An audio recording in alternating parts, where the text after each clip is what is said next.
Tak čaute všetci, vítam vás na Petržalskej hrádzi, ktorá sa nám pomaly zaplňuje ľuďmi. Dneska druhá časť videa, ktorá bude zameraná na dolnozemskú cestu. Minulo sme si išli cestou doľava, aby sme zistili v podstate, že ako to vyzerá, keď sa rozhodneme smerom na Loky po dolnozemskej ceste. No. Alebo nazvime to druhá časť seriálu Idem si po dolnozemskom tankodróme, ktorý tak naozaj vyzerá, alebo môžete si to nazvať cesta vlakom po dolnozemskej. No, tentoraz si prejdeme smerom doprava, to by nás mala dostať do mestskej časti Háje. Nedávno som si všimol, že... poďme na to, keď sa je možné na ceste. Nedávno som si všimol, že mestská časť Petržalka rozhodla trošičku viacej zainvestovať do cykloznačenia existujúcich cyklotráv. Takže tomu sú takí celkom pekné značky, ktoré vás stále navádzajú, že tady to môžete ísť sem, tady to môžete ísť tam, ale no, tu ideme teraz dostava. Voilà. Ináč aj pod by si zaslúžil nejakú pekné upratanie sebasa. A možno, že aj pekne ho namalovať na bielo. No a čo? Je to taký reprezentatívny priestor, viac menej. No. Tak sme sa ocitli tu. Na tej dolnozemskej slávnej trase.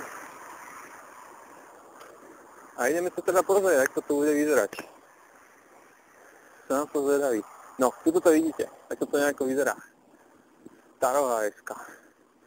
Čiže teraz vlastne môžeme ísť týmto smerom, kde sa dostaneme presne, koľko to môže byť, 100 metrov a končí nám cyklotrasa. Hurá, idem si svojou cestou. Alebo môžeme ísť sledeto, kde by to malo teda pokračovať ďalej.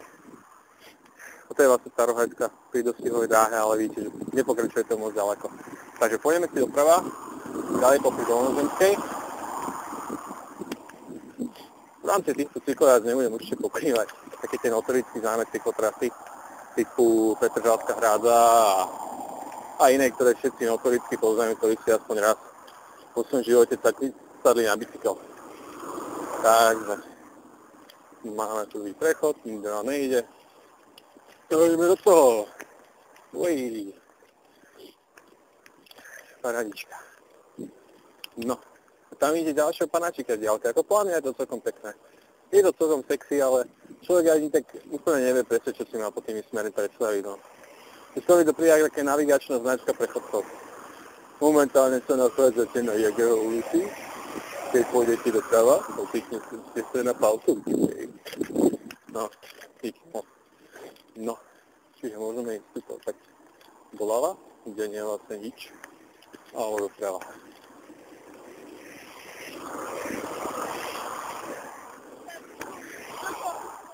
Doľava nebolo nič, preto sme sa vlastne ociekli na tej Starohájskej ulici. Čiže vlastne by sme išli po niečom ako aj chodník, ale no, nikam nevedie, no. Tam už to proste navezuje na existujúcu pečnú infraštruktúru, ktorú každý Petržalčan dôverne pozná, aj v akom je stave.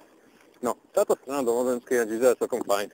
Nie je to až taký tankodrom alebo cesta vlakom ako smerom na tú Antolskú. Stále nič moc.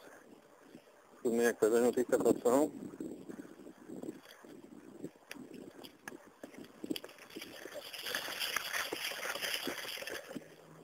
Ináč, chlapci, ja by som vám vyčítal jednu vec. Keď je vo chodníku, prosím vás, nerozťahujte sa cez celý chodníčok, keď je za vami nejaký cyklista a nemôžete sa prejsť. Stalo sa mi to asi tak miliónkrát. No, takže ďalšia odbočka. Námestie Hraničiarov. Dunajská cesta. Ja vás niekedy zaujímalo, čo je to Dunajská cesta, tak to je ako cyklocesta. Tak si vymyslela.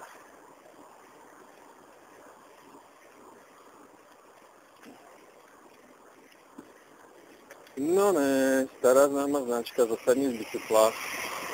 Tak si z neho teraz usadneme, keďže my vo rámci video jazdíme podľa pravidel. Takže poslušne usadáme.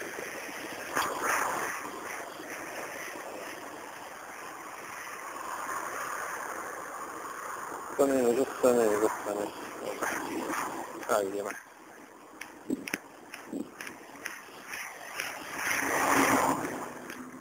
No, závislosti boli si za trošku tragédiou. OK, To som jeden z nich, takže hovorím trochu aj o sebe. Cyklista je to niekedy také náročnejšie. No.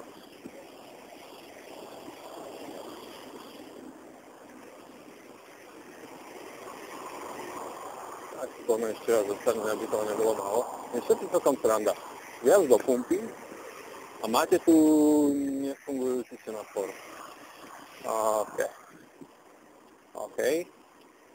Zaujímavé. No, pokračujeme ďalej. Teraz máme zelenú, čo je supíš. No, to sme nevideli. OK, teraz, Dunajská cesta alebo Ovšište námestie. Ovšište námestie opäť absolútne nevyznačené, tak ja neviem, kam by som išiel, to je podľa aj chodník, tak poďme ďalej po tej našej cyklotrase. Tak ono to je fajn, že tie cyklocesty sú vyznačené, že hej, no tadeto sa dostanete tam a tadeto sa dostanete tam, ale keď sa tak vezmete, tak čo ja viem, označovať niečo, čo ešte neexistuje a všetci veríme, že bude existovať. No jo, a je to vlastnejšie ako stále cyklotrasa. No, toto ma zaujímalo, čo asi bude. No, z toho, čo viem, by som typoval, že asi toto bude ten nový štadión v Petržalke futbalovej, čo sa celkom teším. Lebo konečne si budú hrať na nejakom normálnom štadióne reprezentatívnom.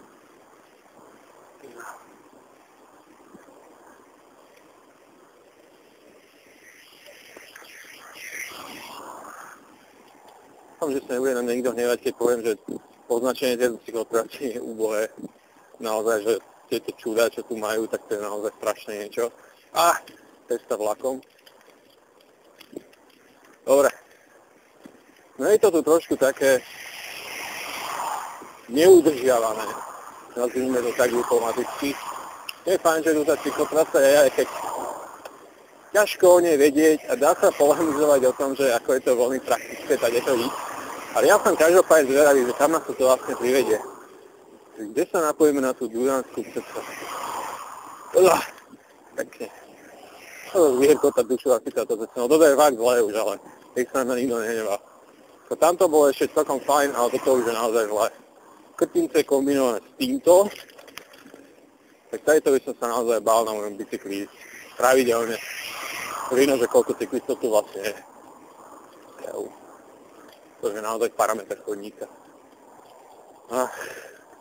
Ale, jak som spomínal už na tom predchádzajúcom videjku,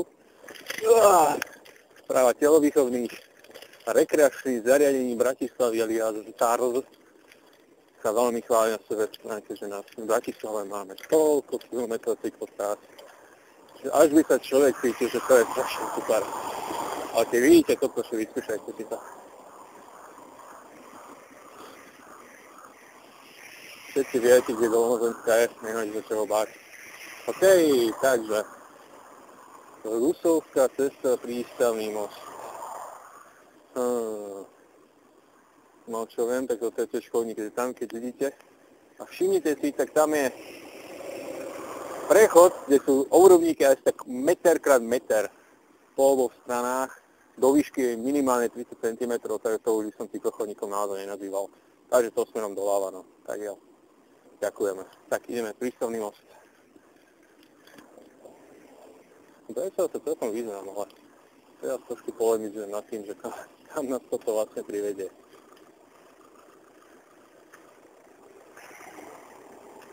Ekonomická, politická. To vlastne bola tej pani máte. Ne, musíš odolať, musíš počkať na tú zelenú svinu. Ne, v rámci videí nesmie propagovať porušovanie. Tak, to je ona. Takže zelená, a teraz to začne mi trošku zaujímavé. No, lebo teraz už naozaj úprimne netuším, kde tu pokračuje tento náš cyklochodník. Takže asi rovno. Predpokladám. Momentálne sme na parkovisku, čo sa na cyklochodník moc neponáša, takže obávam sa, že opäť sa označovalo niečo, čo vlastne neexistuje. No. Takže tu sme asi teda skončili pri nejakom pravzdroji. Nikde nám nejde. No, ako ono, tuto sa nachádza taký pochod, ktorým by sa dalo v podstate ísť. Ale nás tu vlastne navádza. Poďme tady. Aha. Tak trošku spočiť. Takže ideme cez zastávku, no to by som bol fakt zvedavý, keď desiatky ľudí, ak nie stovky, všetci študenti sa tu fotia na zastávke, tak ja si tu pôjdem aj stále na bicykli. No a nevadí. Tak, ideme si do podjazdu. Konformné otočenie na 180 stupňov, také máme typicky najradšej. No, pekne. No, je to tu krajšie aj väčšie, ako v prípade toho, čo sme boli pri Hádzi. No ale nemôže byť všetko ideálne.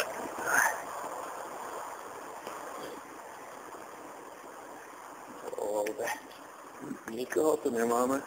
No tu kedy som bol večer cez pracovný týždeň, sa razíme s 50 študenti v tejto zákrute. Ale sa mi sa nezažili.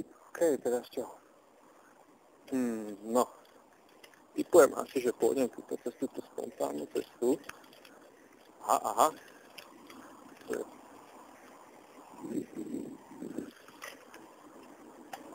OK, Dunajská cesta. Tak, vidíte, pozri. Už zase na nejakom cyklochodníku. Končí na zastávke. No, fajn.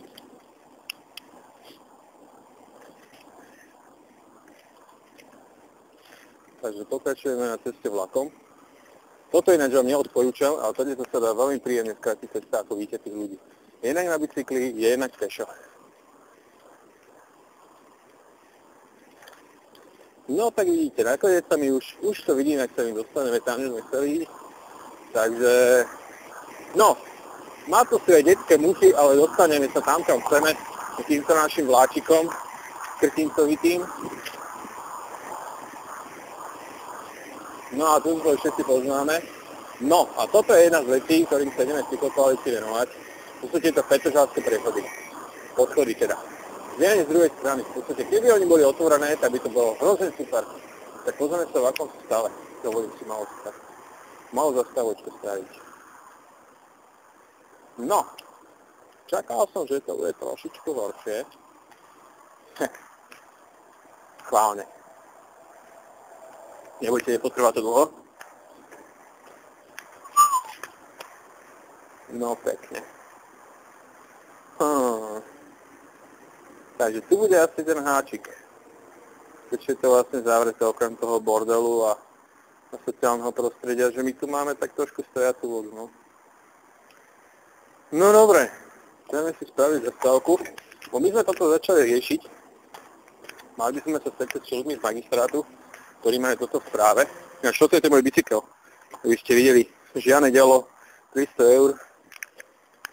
Takže nebojte sa, nejazdím na ženom odpráne za cene malého motorového sedanu.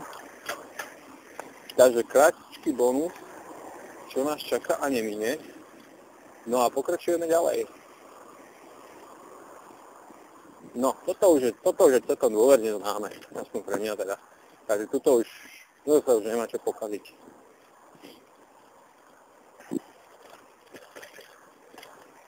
K tomuto by som ešte uveril s oboma zatvorenými očami, že je to niečo ako komplexná cyklotrasa, ktorá vedie od bodu A do bodu B.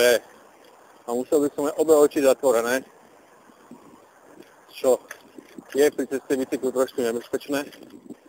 Ale áno, ako hovoria slovenskí hokejisti, tak určite. No, teraz si zabušíme túto doprava.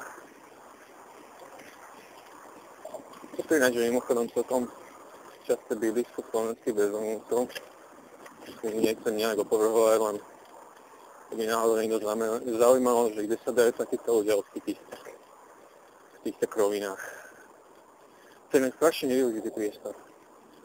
Ja sa, že sa teraz takto nad tým začínam zamýšľať, ale tu by sa dalo toľko vecí robiť, presne na tomto fleku, dať si tu nejakú undergroundovú